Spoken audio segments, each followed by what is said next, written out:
if you had a glass of water, and there was in front of you a Muslim man, and you have another person, you know, who has a child with him, and this person is an atheist, who would you give it to?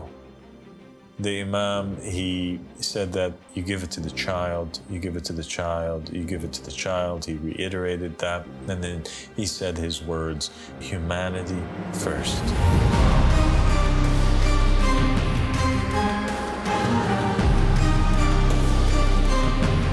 أعوذ بالله من الشيطان الرجيم بسم الله الرحمن الرحيم اللهم صل على محمد وآل محمد الإمام والمهديين وسلم تسليما السلام عليكم ورحمة الله وبركاته. My dear brother Sermad. وعليكم السلام ورحمة الله وبركاته. Father, for you speak. Thank you for joining me today. Thank you for having me. It's a big honor. So today we want to talk about a really important topic, and that is the dawah, the message of Imam Mahdi alayhi salam. So we're obviously proclaiming to the world that the 12th Imam, Imam Mahdi, the Imam of the time, the one whom in this day and age Rasulullah sallallahu alayhi wa had meant when he said, whoever dies and doesn't know the Imam of their time has died the death of ignorance. The Imam of the time, Imam al-Mahdi, Muhammad ibn Hassan al-Askari alayhi salam, the 12th successor to the Prophet Muhammad.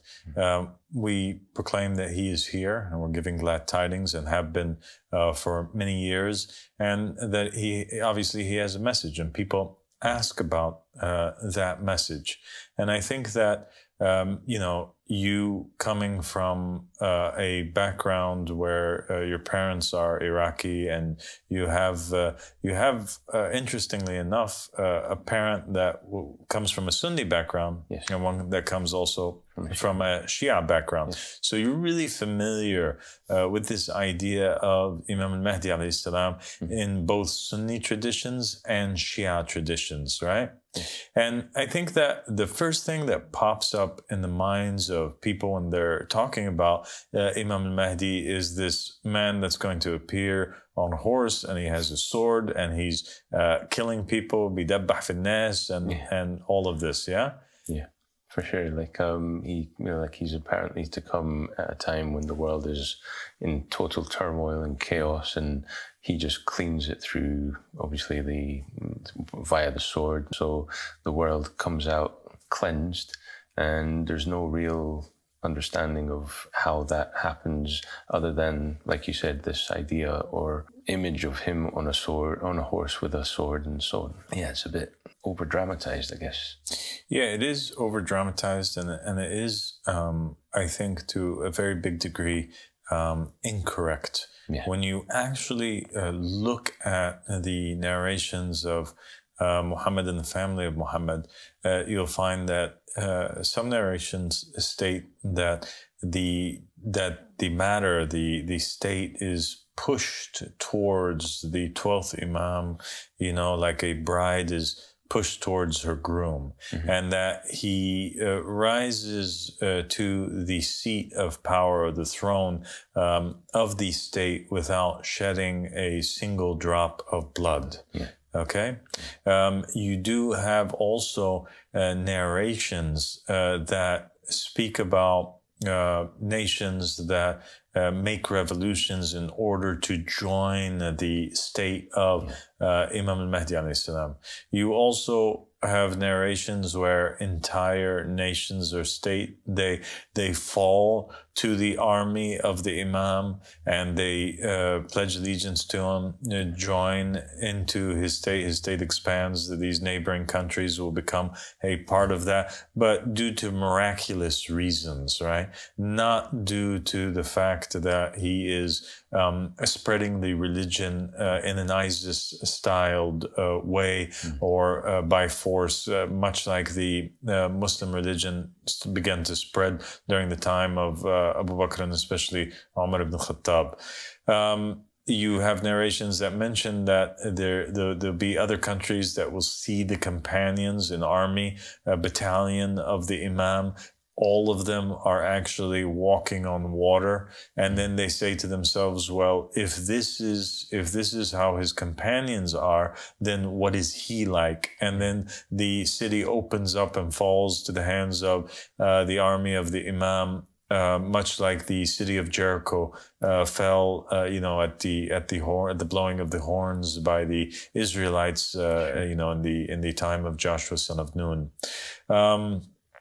Imam al-Mahdi alayhi salam, there are narrations that state that there are physical struggles, that there are battles that take place. But when you really hone in on these narrations, you'll always find that it is, for example, narrations that are stating that between the Imam and between the Romans, for example, there's a peace treaty, but then the Romans, they break that peace treaty, and they're the ones that are aggressing. You also find in the narrations that Imam al-Mahdi and his companions, they never have any sort of violent tendencies, or military type operations or actions they're really focused just on da'wah work, calling the people to Allah subhanahu wa ta'ala until there's a character called an-nafs az-zakiyya, and this nafs az-zakiyya, this pure soul who's innocent, he is slaughtered. And the assumption also is that this slaughtering of the pure soul happens after many of the Ansar had already been imprisoned or killed or oppressed over the course of a long time period. And so then the Ansar act in self-defense, and that's where you get some of these narrations that mention that there are battles that are taking place. There's also enemies that in the narrations that are mentioned, like, for example, the army that gets swallowed by the earth. This army, the Ansar of the Imam, they're not doing anything. They're just preaching. And then this whole entire army goes forward to oppress them or go out against them. Because they have doubts that they're trying to, stir up, or their message, they don't like the message of the Imam. And so God causes the earth to swallow them. And so these types of miraculous things causes people to enter into the da'wah without there being any sort of bloodshed. And I think that this is important for the people to take note of. There's also narrations of large numbers of Jews and people of other religions that end up falling into the da'wah, pledging allegiance to the Imam, becoming a part of his state after he pulls forward certain relics and treasures that they recognize as being theirs. For example, like the Ark of the Covenant, or certain old manuscripts, or relics that belong to the prophets and the messengers, like the staff of Moses, the rod of Aaron, or the ring of Solomon, or other relics of this sort. And so the Imam al-Mahdi alayhi salam, his message that we are proclaiming in this time is one of peace. It's a reminder to humanity. One of the interesting things that people should take note of is that when Ahmad al-Hasan alayhi salam was describing this call, the call of the Imam al-Mahdi, he used two words, and those two words to describe the call was humanity first. It is a message of peace. Imam Mahdi is not even coming in this day and age in order that he spreads the religion of Islam. This is not his mission, by the way. He is a successor of the Prophet Muhammad. Of course, he has a firm knowing, belief, akin, certitude, in the fact that the Prophet Muhammad was a true prophet, and that the religion of Islam in its true original form is the religion of God and the religion of all of the prophets and messengers. But in the narrations, and according to his own statements today, in this day and age, Imam al-Mahdi does not prohibit other people from practicing their own religions. He believes in absolute religious freedom. And this is something which is also made very clear in the narrations of Muhammad and the family of Muhammad, because they state that the Qaim or Imam Mahdi alayhi salam, it's whether it's Imam Mahdi, whether it's the Qaim, whether it's the Yamani, or whether it's any of the other Mahdis, they are all together, and they're all they all go under the umbrella of this divine just state, and they are all working by the command of Imam al-Mahdi alayhi salam. And so it doesn't really matter who the character is that's mentioned in the narrations, but because at the end of the day, it goes back to the thought and the message of the 12th Imam, Muhammad ibn Hassan al-Askari alayhi salam, and his command. And the 12th Imam, who is actually the Prophet Muhammad in his reincarnation or in his return, he rules the people in the divine just state by their own books. So his message is the message of the supremacy of Allah subhanahu wa ta'ala. All right?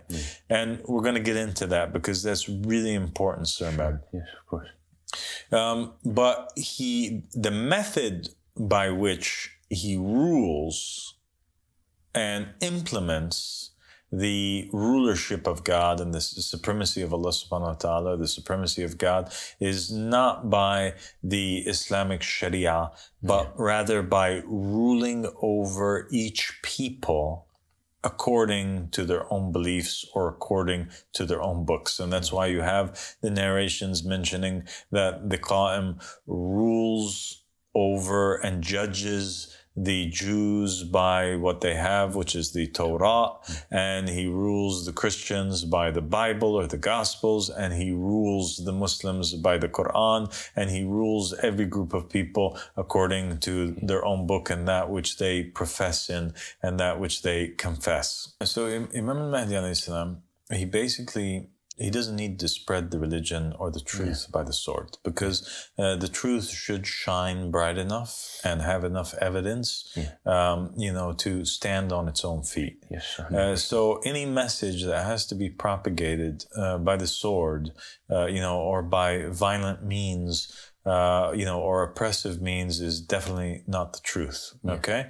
That's one of the reasons that also in the jurisprudence, and in the narrations of the Ahlul Bayt alayhim salam, one of the things that the Mahdi does, or the Qaim does, is abolish the jizya. The jizya was this tax that was imposed on non-Muslims during the time of the Prophet Muhammad sallallahu alaihi wasallam, and in the time period after that. So basically, it was like the Muslims, they established a state, and in order to protect the non-Muslims that are living under them, they had to pay extra taxes. So the Christians and the Jews in that time, the Mandaeans, the followers of the Abrahamic tradition, they had one of two choices: either convert to Islam and then they didn't have to pay these high taxes, or they practice their own faith, remain Jewish, remain Christian, remain Mandaean, but then they're going to have to pay this enormous amount of taxes. And so the Mahdi abolishes that. That's no longer in existence. All people, contribute in the same way to the divine just state, no matter what it is that your religion is. And you can live with other members of your faith. And if you break a law, then you are only judged by the penalties that are mentioned in your book, that you profess, that you proclaim. Yeah. So if you're a Jew and you break the law, it doesn't make sense in the divine just state. It doesn't make sense to Imam al-Mahdi that he would basically impose the Muhammadan penalty upon him. Or if you're a Christian, you wouldn't impose the Jewish penalty on that Christian. No, you would go back to the words of Christ and you would judge the Christian by his own book, and you would judge the Jew by his own book and what it is that he believes in, and every person like that. And as such, the Buddhist, as such, the Hindu, all traditions, all people will have the ability to practice and believe in whatever it is that they want to believe in, because there is no forcing when it comes to religion. Definitely. Yeah. So we talked about the implementation of the jurisprudence and how every people will be judged by their own book. Mm-hmm. This is, in effect, the rule of the supremacy of God. Mm-hmm. Why? Because we believe, and Imam Mahdi alayhi salam proclaims, that the laws that were given to Moses and the book, the Torah, the Hebrew Bible, the laws that were given to Jesus, the Gospels, the laws that were given to Muhammad, the jurisprudence that was given to Muhammad, the Quran, that all of them are legitimate religions, books, and messages, jurisprudence, laws that came from Allah subhanahu wa ta'ala. It wasn't invented by man. Yeah. And for that reason, upholding these laws would be the upholding of the supremacy of God, of the rule of God in the land. And we believe also that most of the religious community, whether they're Jewish, Christian, Muslim, Buddhist, Hindu, all of these people are good people that they have one desire. That the members of these religions, they have one desire really, and that is at the end of the day to live a good life in the way that God wants them to live, right? Generally, yeah. And we believe that God, had a message that you can see in all of their books and on the tongues of all of their prophets and messengers. Sure. And that message was humanity first, That's the reason why God establishes communication with these prophets and with these people. If you go to the Jewish people, if you go to a synagogue, if you talk to rabbis, and you can even see it in their speeches, what do they say? They say that they believe that they are God's chosen people. But what is the purpose of them being God's chosen people? To be a beacon of light for the rest of the world, right? To establish this kind of justice on the earth and to shine for humanity and to guide humanity and to help humanity. And so the whole purpose of the Israelites, the whole purpose of the Jewish people being God's chosen people is that they were chosen in order to, according to their beliefs, in order that they help the rest of the world, right? Yeah, bring them to God. Bring God's message to them and bring these people to God. You look into the Gospels, what do you find? You find that Jesus Christ is always putting other people first. Mm-hmm. Yeah. That's kind of like the culmination of the message of Jesus, is it not? For sure, yeah, definitely. Yeah. Yeah. Jesus, says that in one part of the Gospels that the greatest thing that a man can do is to give up his own life, for those whom he loves, right? Yeah. Jesus, in other parts of the Gospel, he basically makes statements that mean that if somebody asks you, for the jacket on your back, that you give them your shirt too, right? Or if somebody slaps you on one cheek, that you give them the other cheek, right? So even if it causes harm to your own self, that a person is supposed to put that other person, ahead of them. He says even that there's no reward in just loving those people that love you, but rather he commands us to love even our own enemies. Yeah. Okay. So what does that mean? That means he's not saying my followers first. He's not saying the Israelites first. He's not saying the people of my town first. He's not saying America first. What is he saying? He's saying humanity first. 100%. Yeah? And the Prophet Muhammad sallallahu alaihi wasallam, you look in his message. What was his message all about? It was about saying that the black man is the same as the white man, and the Chinese man is the same as the Arab man, that there's no difference between God's children. Except except in God consciousness, except 100%. In taqwa or being God fearing, being God conscious.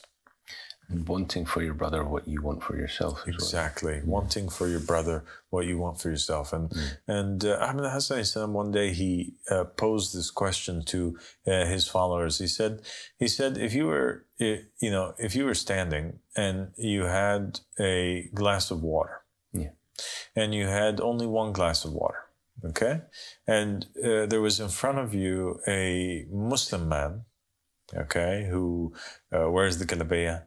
He uses the miswak. He follows all of the sunnah. He's a reciter and memorizer of the Quran. He's a brother in faith. And you have another person, who has a child with him, and this person is an atheist, right?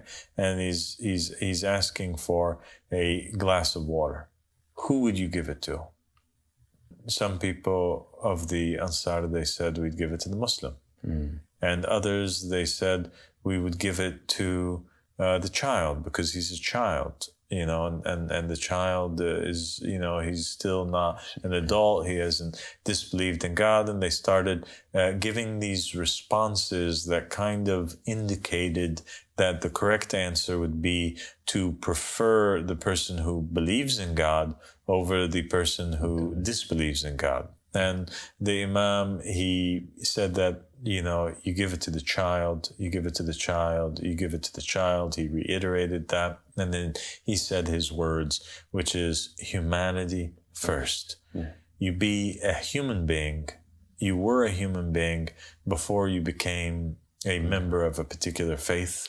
That's what you must be anyway in order to be qualified to be a member of any faith. And any faith, any message that came down to humanity, its purpose was to make people into true human beings and to give them those directions, that guidance, which causes a person to be, to hold himself to a much higher moral standard that only human beings would hold themselves to. And that's what distinguishes, us from the rest of the creatures, the animals that are on the planet.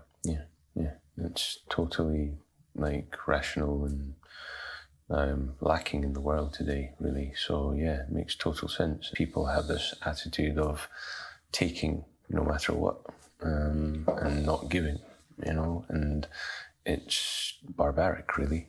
It is barbaric. And if you reflect on the state of the world today, that's why Imam Mahdi alayhi salam has come, because the world has reached such a degree, of tyranny and oppression that it's unbearable. You have a small percentage, of individuals that, own 90%. You have 10% of the world's population owning 90% of its resources. You have 90% of the world's population scrambling and running in a loop, like a guinea pig runs in its wheel, in order that they compete with one another to, over that remaining 10%. You have food that is being wasted. We're talking about tons and tons and hundreds of thousands of tons of good food that, instead of being donated to the poor on a daily, a monthly basis, ends up going to waste because they want to write it off, and not get taxed for it. And if you give it to the poor people, the government considers that this was something which is taxable instead of something which is tax deductible. And so the businesses, in order that they make more profit and they don't have to pay more money, they end up, and not just the restaurants, but also the supermarkets. If you walk into any of these supermarkets, whether it's Meijer, Kroger, Asda, Lidl, any of these big chains, these supermarkets, what takes place behind the scenes? They have, in the back area of their supermarket, they have this waste place, and the waste place is where they place not only all the products that are expired, but they also place in there all the products that are not expired, but just is not selling, and it literally gets hauled off to the trash, and they write it off as a loss, so that they are not held liable, and all the meanwhile you have every single day 25,000 people that are dying of starvation. Yeah. And do you understand that's 25,000 human beings that just need $1 each to survive. Yeah. Not die. To be filled for that day. $25,000. And we have hundreds of millions of dollars. We have billions of dollars worth of food that is going to waste. For this is the opposite of the teachings of the prophets and the messengers. This is the opposite of humanity first. This is the epitome of me first, my country first, me as an individual first. And Imam Mahdi alayhi salam, his message proclaims the opposite. His message is that all the prophets and the messengers that came to tell us that what we should be doing, instead of trading with one another, instead of seeking to gather gold and silver, is to our currency, which we should be actively pursuing, is to ensure that our brothers and our sisters in humanity have what it is that they need. Imam al-Hussein alayhi salam says that, a person, if he's not your brother in faith, then he is still at least your brother in humanity. 100%. Yeah. Okay? And the Prophet Muhammad sallallahu alaihi wasallam, he said that whenever you see a poor person, a person without, then know that somebody has taken more than his share. Sure. Yeah. And so what is the Prophet trying to say there? The Prophet is trying to say that every single person that is born on this planet automatically has a right to receive from the planet everything that he needs to live a decent, fulfilled life. 100%. All of the resources around the planet belong to all the inhabitants of the planet. Just like God provides, if you look into the Torah, you'll find, and in the Gospels, you'll find that Jesus and the rest of the prophets, they take note of this fact. And they tell their followers, do not worry why worry about tomorrow's sustenance? Do you not see that God does not even forget the ants, and he doesn't even forget the foxes, and he doesn't even forget the birds that are flying in the sky? Each and every one of them, God created them, and he took upon himself the responsibility to ensure that their sustenance is available on the planet. So the same thing for sure goes for human beings, whom are a greater creation than anything else that's creeping or crawling on the face of the planet. And yet you have 25,000 people that are dying. And the Prophet said that the reason why they're dying is because there's other people that stole their resources, and they're dying every single day because of thieves that are existing on the planet. So anybody who has more than their share, more than what they need to survive, these CEOs that have salaries worth, 250 million a year, bonuses of 1 billion a year, salaries of I don't know what, trillion and zillions and all these crazy numbers, while there's people that are dying, that this is a crime, that these people are thieves, these people are, should be held accountable for that, and that the system and the law legislation that allows for companies and individuals to operate at such a degree that itself is something wrong with humanity, and that's a great crime. Yeah. Like I remember while I was growing up, my father used to tell me, if you don't get your degree, if you don't qualify in something, then how will you feed yourself? How will you sustain yourself? And this is a man who grew up, obviously, under Shia Islam. And my answer was always, look, God provides, and I don't need to worry about that. I just need to worry about what I'm doing right now. This always was something in my mind that, you know, I wondered where this came from, but now I understand it's a part of the secular ideology, isn't it? Like, where we obsess over how we're going to survive, how we're going to gather wealth, how we're going to provide for ourselves, when in reality, as you said, it's already been planned for us. It's already been provided for us the moment we were born.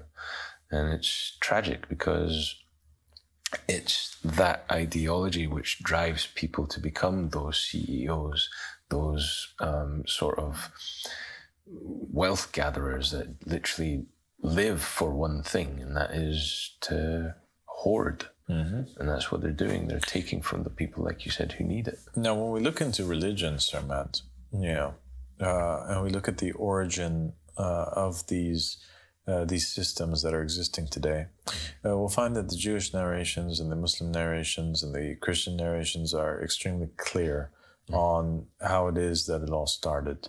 And they're clear also on the fact that this is not how God intended it to be. The narrations mention that there was a time before man's fall that weapons did not exist. And they're very clear on the fact that there are the children of Adam, the children of Seth, that are human beings. And then you have these other children of the devil, these children of Cain, that are seeking to oppress the children of Seth. And that they're more focused on building these grand cities, and they are the ones whom are responsible for inventing things like scales and currencies and trade. And before that, this is not how human beings used to operate. Before that, human beings would operate like a bunch of children that are innocent, that would wake up in the garden of God, and each one would go do something that they felt they were good at doing in order that they bring happiness and fulfill the needs of their family members, of their tribe, of their fellow human beings. So you would have like Abel going out and he's tending to his flock. And why is he tending to his flock of sheep, right? Or his herd of sheep? Why is he doing that? In order that he bring, the wool, so that not only Adam and Eve and himself could wear, but also Cain could wear, right? In order that he brings forward a sheep to be an offering to God, in order that he works the ground or the land, right?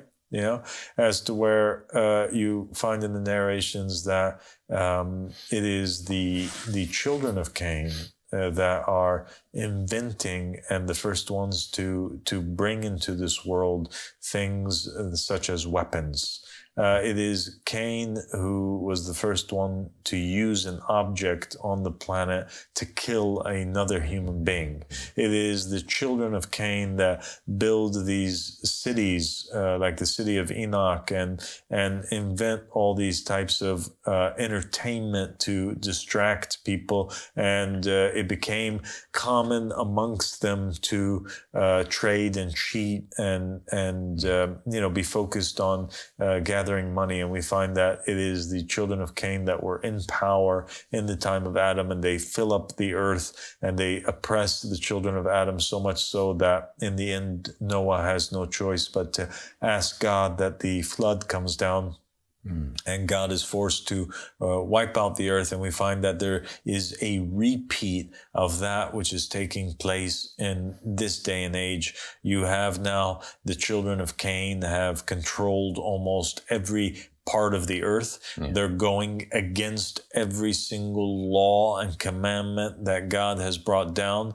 God says in the Quran to people, he says, go forward and travel in the earth. Would they do the exact opposite? They set up borders and they invent things called passports, and they convince you that, you know, you're not a human being, but you're actually an American, or you're a Canadian, or you're a Mexican, or you're an Egyptian, or you're a British citizen, and they you know, and in order for you to travel outside, actually, you know what, to get this little thing over here, you need to pay us a certain amount of money, and then we're going to give you this passport, and it's really just a book that gives you the authority to cross into another country, when God had already given humanity and gave all human beings the right to travel across the entire planet. It's a tragic and very sad thing that they have done, and they have invented and came up with and amassed and have taxed people in order that they build weapons that are so mighty that it can destroy the entire planet, you know, 100,000 times over. Yeah, they've essentially commodified human beings. They've turned them into something that can be traded, which is despicable when you think about it. With every control measure that they implement, it's literally like driving cattle, isn't it? Like, it is. There's no humanity in it. It's literally just wealth gathering and capitalism at its worst, really. And it's reached this point where it's unbearable. Yeah, and you have like this contrast of images here, where you have, you know, these tax collectors repenting from their evil deeds in order that they follow Jesus Christ, right?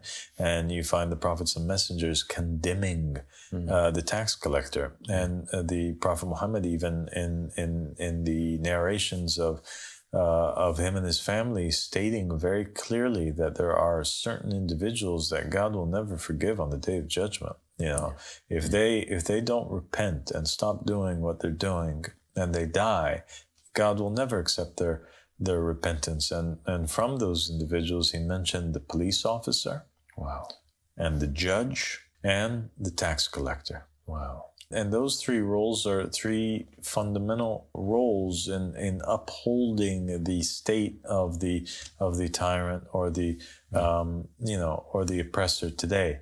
The message of Imam Mahdi alayhi salam is that humanity is first, and that all of the so-called countries and organizations that exist on the face of the planet today, even though they proclaim humanitarian causes and they proclaim that humanity comes first, but actually their very setup was based on the oppression of human beings, and that it was all a trick and deception.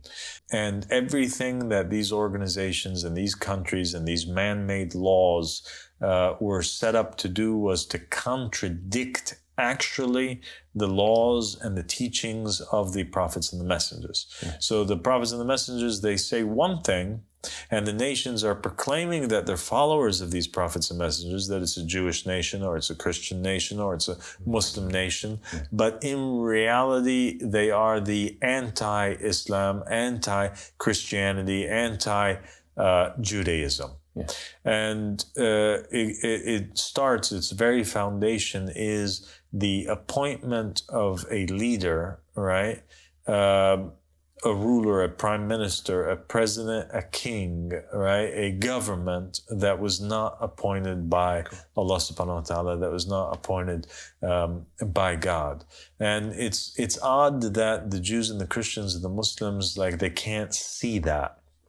They can't see that they were taught in the Quran that God said, I am the one who chooses Adam. I'm the one who makes him a vicegerent in the earth. I'm the one who blows in him of my spirit. And he's commanding the angels to prostrate. And initially the angels, they don't know. They're confused. They don't know why they should prostrate. They think that they have a better choice, a better idea. They propose to God, to not create human beings in the earth. They propose an alternative to be successors to him in the land. They say that we're the ones, meaning the angels, we're the ones that obey you. They're not obeying you. They're going to spill blood in the land. And God tells them, verily, I know that which you don't know. And so the core idea in Islam is that you cannot run government based on your own system or your own ideas. You have to submit to the laws of God and to, more importantly, the person whom is appointed, who's chosen by God. And they have that in the beginning of Islam. They have the idea in Islam that God chose all of the prophets and the messengers. You have verses in the Quran that state that we did not send a single messenger except that he be obeyed. You have Prophet Muhammad sallallahu alaihi wasallam being God's choice to sit on the throne and to be the political leader and the religious leader of the nation of Islam. And you also have this narrative that's very clear for Sunnis and Shia that the Muslims are going to go so far away from Islam and they're going to have their own rulers and they're going to go through these periods where they're going to have their own caliphs and then they're going to have their own kings and they're going to have their own sultans, and then people are going to go so far away from Islam that it's going to be unrecognizable and lost, and there's going to be no guidance that's left in the masjids, and that the jurisprudence are going to be traitors, etc., etc. And then what happens? And then the Mahdi comes. And they believe, Sunnis and Shia, that the Mahdi is a guy who's appointed by God. And that it's obligatory, at least they agree in that it's obligatory to follow and pledge allegiance to this man who is appointed by God. So it starts off with an appointment by God. It continues consistently to be an appointment by God. And then it ends with the appointment by God. So how do Muslims not see this? Same thing in Christianity. What do they think? What did they think? What do Christians think today? What do Americans think or Europeans think? The European Christian, the American Christian who believes in these two contradicting ideas of democracy and also the Bible. How do the two come together? It's impossible that they come together because they believed that the Romans were electing and putting into power their own choice. And the Quran and the Torah and the Gospels say if you follow most of the people in the earth, they would lead you astray. Even Europe's most brilliant minds, like Socrates, he thought democracy was a horrible idea, and that it would lead to the destruction of the entire civilization. And so they believe that Jesus came, and Jesus was this appointed ruler by God, right? Who came into conflict with the choice of the people, right? And every step of the way, they're choosing Caesar over Jesus. They're choosing the rabbis over Jesus. They're choosing Barabbas over Jesus, all right? They choose the criminal over Jesus. So the human beings are unable to appoint. And oddly enough, the Christians are waiting for the return of Jesus. In their narrative, it's the same thing like in Islam. The Christians end up going through these phases where it becomes really bad, and there's wars and there's punishments on the earth, and the Antichrist is sent, and I don't know what, and all this famine and disease and bad things are taking place. And it necessitates that somebody come and save the day. And it's not democracy, guys, according to the book of Revelation, that comes and saves the day and cleans up the mess. It's not. It's not the Democrats. It's not the Republicans. It's not the communists. It's not the socialists. It's not Trump. It's not Putin. It's not Biden. It's not Clinton. You know who it is? It's Jesus Christ. And who's Jesus? Jesus in his second coming is the appointment by God, the appointed one, the successor of God in the land. But the very system is set up to oppose him. Okay, because America and the European nations and the UK, they can only be ruled according to their constitutions by the people that were elected by the people. Yeah. So unless Jesus is elected by these nations, he can never rule over them. Yeah. He would be a terrorist, he would be an enemy of the state if he attempted to rule over them. Do you understand? Yeah. And that's crazy. That's insane. And it's insane that he doesn't even qualify to rule over them. There's nothing in the Constitution that says in the second coming of Christ, you know, we will all submit or hand over the power, or that he can ascend to the throne, or this is a state that is built for him. But they lie. The constitutions and the founding fathers, they lie. What do they say? They say, oh, it's built upon Christian ideals, but it's really not. It's built upon the anti-Christ ideals. Yeah. Where the Christ himself has no chance because he's not an American citizen. He's not an Italian citizen. He's not a UK citizen. So how can he ascend to power in any of these countries? Was he going to descend from the heavens and then live as a refugee for a while and then apply for citizenship after fulfilling his residency requirements, and then he's going to work really hard at a local Tesco or a local Barnes and Noble or whatever it is that he's going to work at until he saves enough money and convinces enough people to fund his campaign, and then he's going to go out there and kind of run against somebody else in a message. How is that possible? That's not possible. Yeah, of course. Yeah, it's like the whole system is designed, like you said, to keep him out. And that's what Imam Mahdi alayhi is trying to wake people up to and free us from. Yeah. And he's saying that it's haram to work in any position of power, or in any way, shape, or form to work in a system that supports, any of these tyrants that are ruling over mankind today. If you are playing a part in that system, you need to remove yourself out of it and declare yourself innocent from it, because you are helping the oppression of humanity and helping a system stand strong that opposes the laws of God and tells people to do the exact opposite.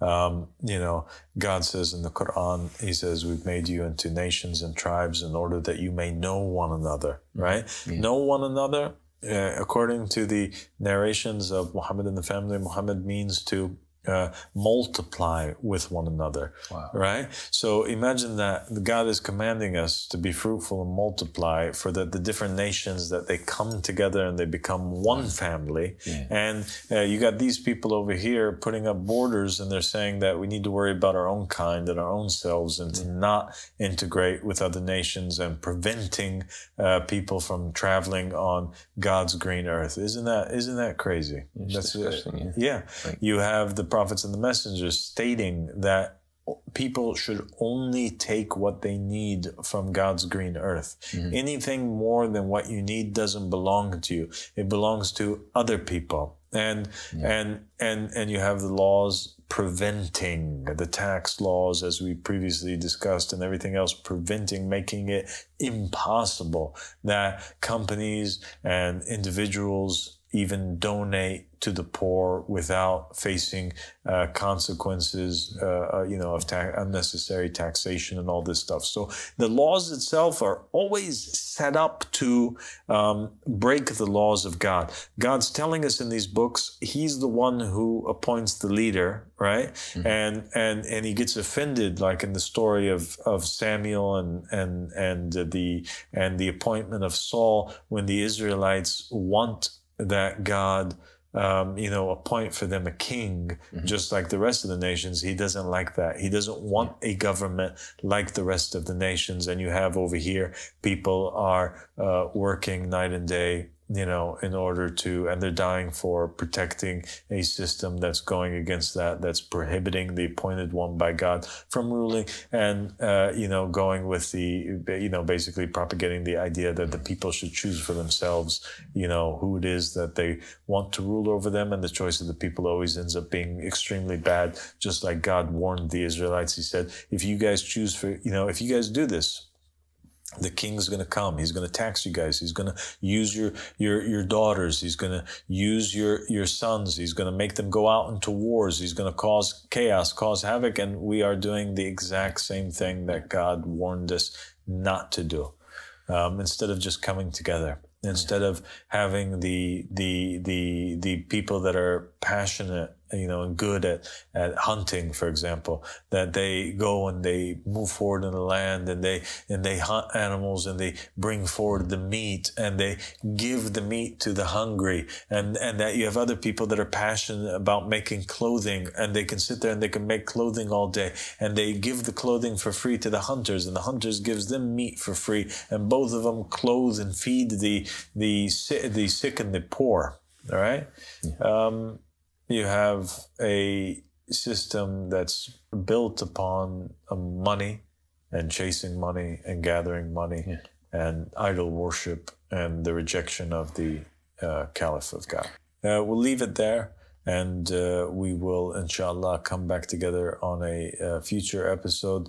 But that is, the first part of the message of the Mahdi, of Imam al-Mahdi, and what it is that we're propagating, that humanity comes first, and that the systems that are in place and the people that were put into power are traitors that are not working for the benefit of mankind, and each and every one of them is preaching the same message that Cain did. Each and every one of them are, focusing on amassing weapons and doing the opposite of what God intended for us to be like. All the while they are proclaiming to be acting and speaking in the name of these religions, when they are the enemies of these religions, and that God had a different plan for us, and that plan is a world where mankind can come together for the betterment of each other, and to help each other.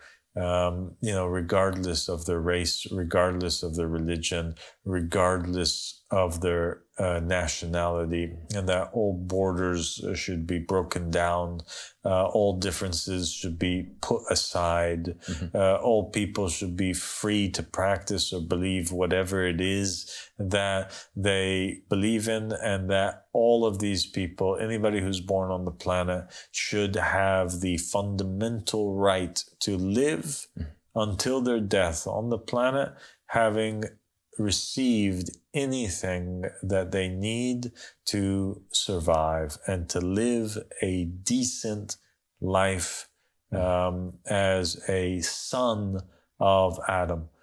Christians, Jews, Muslims, all of them believe that God gave the planet itself to Adam. He made Adam in charge of it, the custodian of it, that God made all of these animals and plants for him and at his service. And so therefore the whole planet and everything that's on it was a gift that God gave to Adam, right? Yeah. And it was put into place for the sake of Adam. Yeah. And we are the successors of Adam. Jews, Christians, and Muslims believe that we are the children of Adam.